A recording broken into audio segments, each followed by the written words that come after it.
What's up, everybody? I'm Taylor and I'm powerless over life, but not my reaction to life. This video is going to focus on how meditation and self-reflection and positive self-talk has changed my life tremendously. You know, in 12-step programs, step 11 says, through prayer and meditation, we improve our conscious contact with the power greater than ourselves. And I didn't really understand until a little over 6 months ago, probably longer than 6 months ago, why that conjunction and prayer and meditation is so vital to one's recovery, and just vital to not just necessarily recovery, but emotional sobriety. So, it was very hard for me to connect to a power greater than myself because of the type of religious beliefs that were planted in my head all through childhood. I only knew one concept of a higher power, and the higher power that I knew was, fearful, hateful, punishing. They would use God as a weapon instead of, as a friend, as a loving parent, as somebody I could turn to and comfort, in love, in empathy, in trust, in respect, all those things that I look at now as inequality of whatever power is out there. And honestly, for me, there's so much misinformation on just the internet and history and all of that. And it seems like when I started self-reflecting in silence and really started meditation and just being in nature by myself, it's like everything that, my brain will ask questions about, I started to get the answers. It might not be the answer that I want, but the reality is it was an answer. And for me, my brain will go to, well, how are we here? Why are we here? What? And all these things. But ultimately, it for me, it doesn't matter, because it is what it is. Like the history is irrelevant. The why, the who, the what, the how, all of that is irrelevant, because I'm living my life in the present moment. And that's what all religion is theories.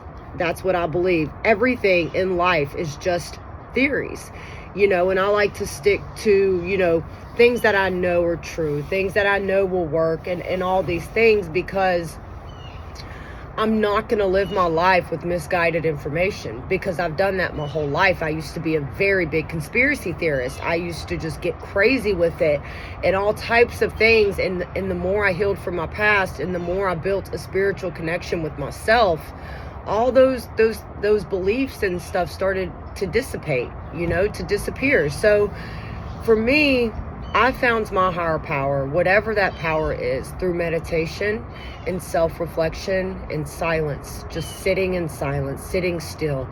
There are so many different ways to meditate. There's so many different things that people promote and want to sell and make money off of. And really, it's just really this simple. Just sit in silence. Just sit in silence and focus on your breath. And I like to put my hand on my heart, because I think the heart is a very magnificent, intelligent thing.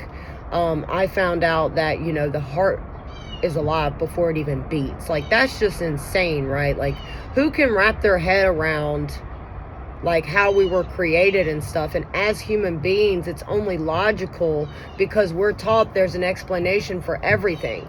There's an outcome for everything. We're taught that. So we want to know why. We want to know how, but there's no way. There's no way to know, and I'm not against religion. I'm not against anything. I am speaking my experience and what I believe and what I've been through with my spiritual journey, and this is the thing. It's not just about having a spiritual connection. It's about, okay, what am I putting in my body? What am I eating? What kind of medicine am I taking? What kind of TV am I listening to? What kind of music am I listening to, right? What type of people am I hanging out with? Are they positive, honest people? Are they negative people? Are they jeopardizing my emotional sobriety? Do they make me feel bad about myself? Like, all these little things I had to change when I got into 12-step programs, because believe it or not, for me, they were very triggering. They really made me feel not too well about myself. So it does matter. And I'll tell you this, I used to binge off sweets all the time growing up. I lived off junk food. I really did. When I had to move out my house, I had nobody to cook for me. So I just got what was easiest. And when I detoxed myself from processed foods and junk food, I felt horrible. I felt like crap. I felt bad. I'm not kidding. But, in about a week and a half later, I started feeling different. Like my mental health was different, and that is why I know it is important that I am careful what I put in my body. And I'm not a fancy eater. I'll just go get some cabbage and make it, or salad, whatever, strawberries, nuts, fruits, whatever. I'm not gonna cook a whole fancy meal. That's just not who I am. I'm just eating to survive. I had to change my relationship with food because I was eating out of comfort. It was just another addiction. It was just something to give me some type of dopamine hit. And so recovery and sobriety is more than just staying sober. It's a whole new lifestyle, right? When I first got sober 10 years ago and I started having all these crazy mental health issues, just insane mental health issues, I would see things on TV that would be very triggering. I have PTSD. As much as I don't like to admit that, I do. And, I would see something, I would hear something, somebody would trigger something, and I would have a panic attack. And that's only normal because of the life I've lived. But the longer I stayed away from those things, the longer I worked on myself and I healed from my past, the easier it got. Now I can hear a song. Now I can see something on TV. Now I can talk about something that I might have not been able to talk about in early recovery. Like healing does a lot to a person. It really does. And healing is a process. Just like addiction is a process. Addiction is progressive. Change is progressive also. So it matters. Our external world matters and is a reflection of our internal world, and nothing would change for me until I started changing the external circumstances of myself. But the most important thing is that there's nothing fancy to meditation. It doesn't have to be fancy. And I'll be honest, I used to watch this YouTube video, watch that YouTube video, read that book, and I call it healthy procrastination because I was preventing myself from doing what I really needed to do, which was sit in silence. And I knew that's what exactly I needed to do, but I was scared to face the silence. I was scared to be alone with my thoughts.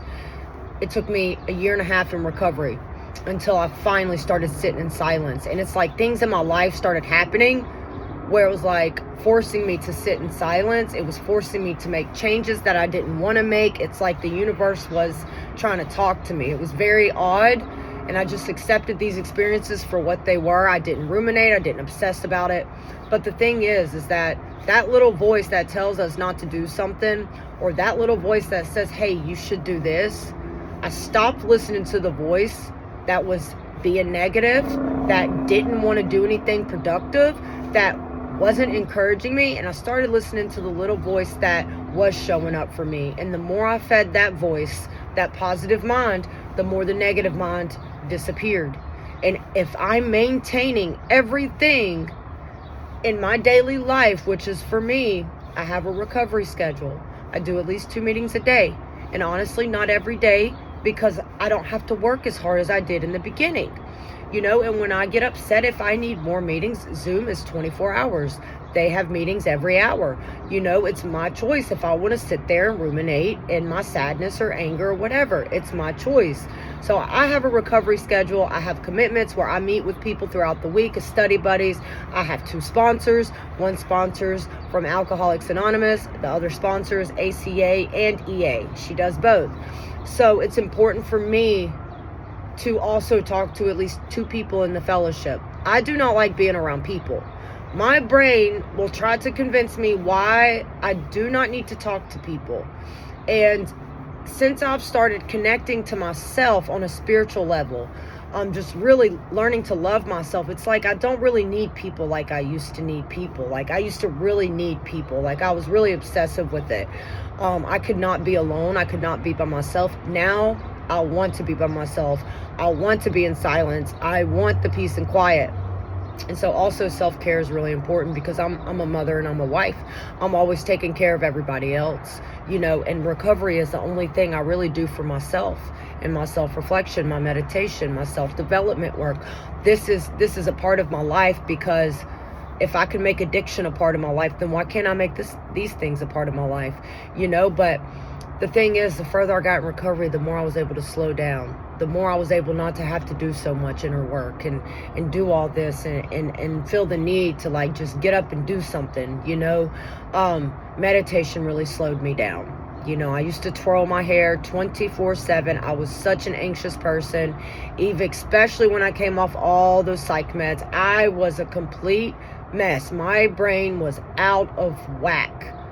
How I was able to get through 6 months of that, I don't know. I really don't know. I think it's because I had such willingness and such drive and motivation, because I knew that's exactly what I needed to do to heal. So I hung on to that, and I surrounded myself in 12-step programs, and I did what was told to me, what was suggested to me. I did all those things, and that's willingness, doing what the brain doesn't want to do because it's going to benefit you. That's what willingness is. We're not always going to have the motivation. And that quiet time for me every morning and every night. And I also go outside a lot during the day, because that's my peace. That's where I feel at home, is outside.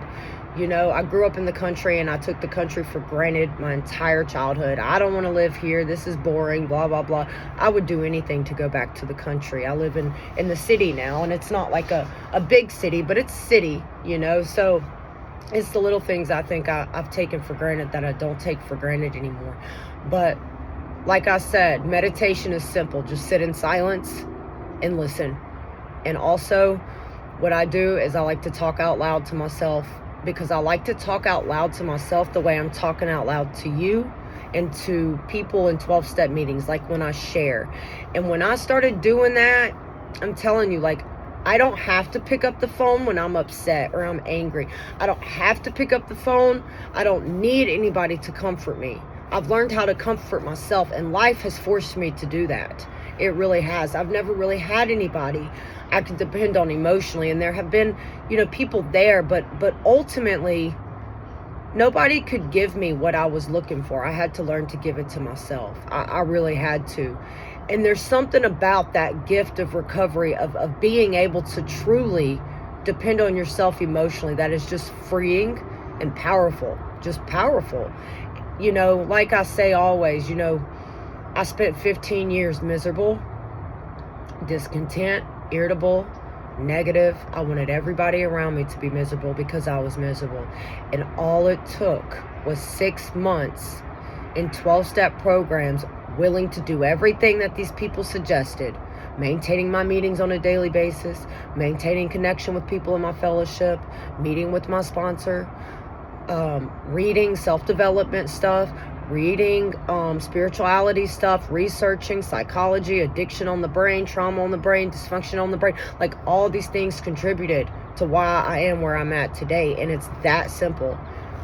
All change is tricking our brain into a new way of life.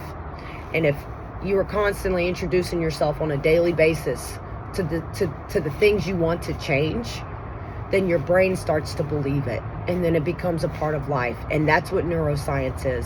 It's doing something new, and the brain registering it, and it becomes a part of you. And that's all I had to do. I had to be willing to do it. I had to be willing not to listen to my brain. And so in early recovery, I had to work really hard. It was really aggravating. But I'm telling you, all my hard work has finally paid off. I can see it in myself. I see it in my children. I see it in my spouse. I see it in other people in my life, even people I've been in the fellowship with a long time. So I don't have to work hard at all. Now I'm just maintaining. And so keep moving forward.